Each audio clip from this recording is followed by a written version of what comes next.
आणि यानंतर आता ठाणे पालिकेसंदर्भात एक धक्कादायक माहिती समोर येते। ठाणे पालिकेचं 5 वर्षांपासून लेखा परीक्षणच झालं नाहीये।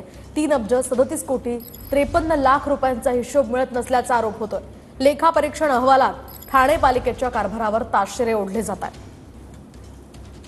अधिकाऱ्यांना दोष देऊन उपयोग नाही। महानगरपालिकेमध्ये आर्थिक परिस्थिती डबघाईला आलेली आहे। काय उत्तर देणार सांगा ना मला। एखादा काम करायचं असेल तर त्याला काम करण्यासाठी निधी तर असला पाहिजे की नाही। सर्व ओरबाडून ठेवलेला आहे संबंध।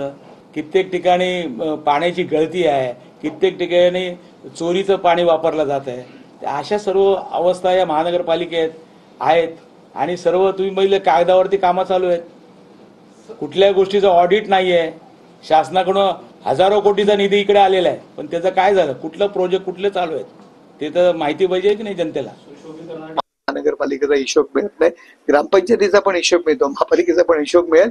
केवळ विरोधक चुकीच्या पद्धतीने टीका करण्यासाठी या सर्व गोष्टी करतायत। महानगरपालिकेचा हिशोब मिळत नाही, ग्रामपंचायतीचा पण हिशोब मिळतो, महापालिकेचा पण हिशोब मिळेल।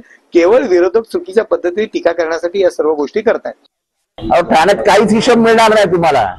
ते काय तुम्हीच दाखवलं ना, 30 ते काय ते बाईक अँब्युलन्स इथे सडक पडलेत। हा पापाचा माल का पापा, हे वाईट वाटतं। अख्ख्या शहरात पाणी नाही हो, अख्ख्या शहरात। आणि अधिकारी गँगवॉर कशावर करतायत तर अनधिकृत बांधकामावरती मारामाऱ्या। आणि ह्या अधिकाऱ्यावर कारवाई करा, नाही तर ह्या अधिकाऱ्याचं नाव फोडणार, या अधिकाऱ्याने केलेले कृष्ण कृत्य जाहीर करणार। अत्यंत भ्रष्टाचारी व भ्रष्टाचार वाढवण्यासाठी म्हणूनच ठाणे महानगरपालिकेत येतात।